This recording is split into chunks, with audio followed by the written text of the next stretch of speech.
The kettenkrad, and I'm going to start painting, which will probably be the weekend before I can actually start getting the base coat on, but that's it's just always easier to paint on the weekends than it is during the week. But for the base coat, I'm going to use Tamiya dark yellow. This is what I call tiger yellow, if you heard me say it. I think this is one of the best dark yellows out there. I think it's just a nice rich color. But anyway, I want to I'll get that on this weekend, and then what I'm going to do is after I get the base coat on, let it dry, and then I'll either go in and do add a little white to it, add some highlights, and then we'll probably put the whitewash on. But I haven't decided really what I want to do. I either will put the whitewash on first and then go in and do a lot of washes and pigments in for like the engine, or what I'll do is I'll paint the dark yellow on and then go in and do the inside of the engines and everything, get it all weathered up, and then do the whitewash. But anyway, I'll jump that bridge when I get there. That's why I always paint on the weekends. It's just you know, may have to change direction in midstream when you're painting. But anyway, that's where I stand on that, so more on that later. The 190 started sub-assembly. I did get the fuselage together, did get the started doing the wing here, and it's got individual flaps. My only complaint with the Hobby Boss kit here, and the cockpit was very high praise of how it fit in there, but I notice kits are doing this now. If you look at where it's on the sprue here, you know, it looks you can cut that off, get a nice clean cut for the part. But I noticed when they start doing kits now, it's actually laid on top of the part there.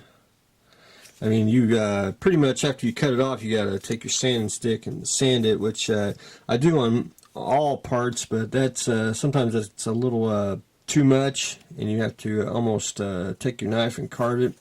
That's about the only thing I don't care for on kits, is when they do it that way. I think it's and sometimes, I'll be honest here, sometimes you actually miss it when you sand it off, and you'll try to glue it on and it's hampering you down. It's not fitting flush. But anyway, that's just a little thing that I don't care for. But anyway, so we're doing more sub-assemblies on the 190, and hopefully I can get more on the wing done this week, and then get the wing attached, and then we can start doing the landing gear.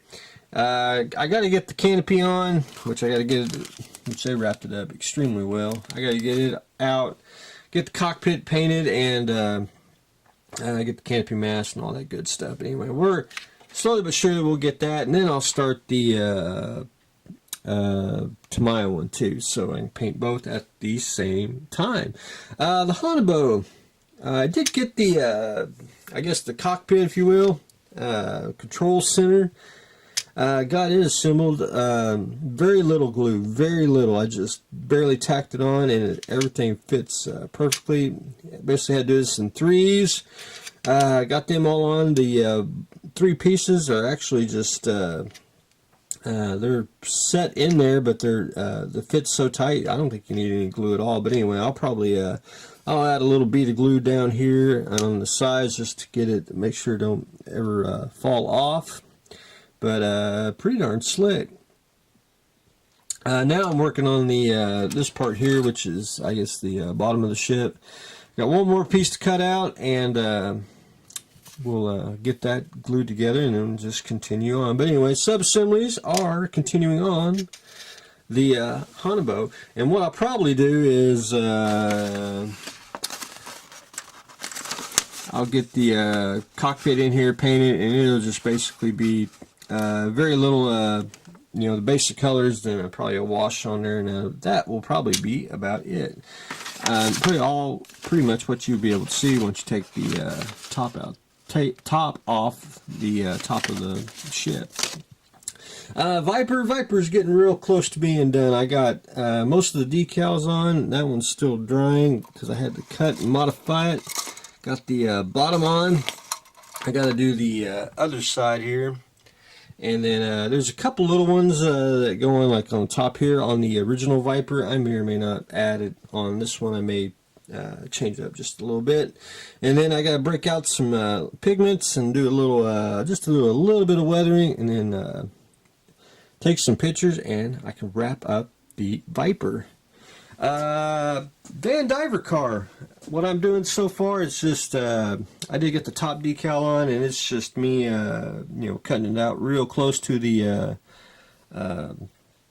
edge of the decal, and then dipping it in water and breaking it off the paper, and then putting it on. But I did get that, and then I'll continue on. I'll probably get all the big get the number on, and then get all the big decals on, and then go in and do the cut real close to the sponsors and get that on. So anyway, that's slowly but surely, but I knew that when I started doing the decals. But anyway, it's always when the decals go on, it gives the model its personality. So there is that. The Warhammer and the Vandiver, the Warhammer and the Mordheim figures, I basically got the washes on them. I haven't done anything else yet. That's more of a weekend thing, because it's basically when you start painting, one color leads to another, and you just gotta, I just keep on going. And it's always kind of hard to paint during the week, but anyway. I'll try to get more done this weekend on them, and then what I want to try to do is finish putting the washes that I want to put on there. Some basic colors for their hairs, their facial hairs, and then go in and finish blending and doing some dry brushing and do it all in one whack. That's my game plan, but everything's always subject to change. But anyway, that is what I have got going on today. Hopefully I can do more on the Warhammer Vandiver, Warhammer Mordheim figures. Decal duty continues on the Vandiver car. I'm trying to finish up the Viper.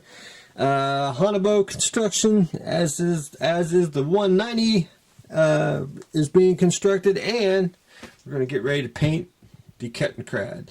So that's what I got going on today, so stay tuned for the next exciting episode.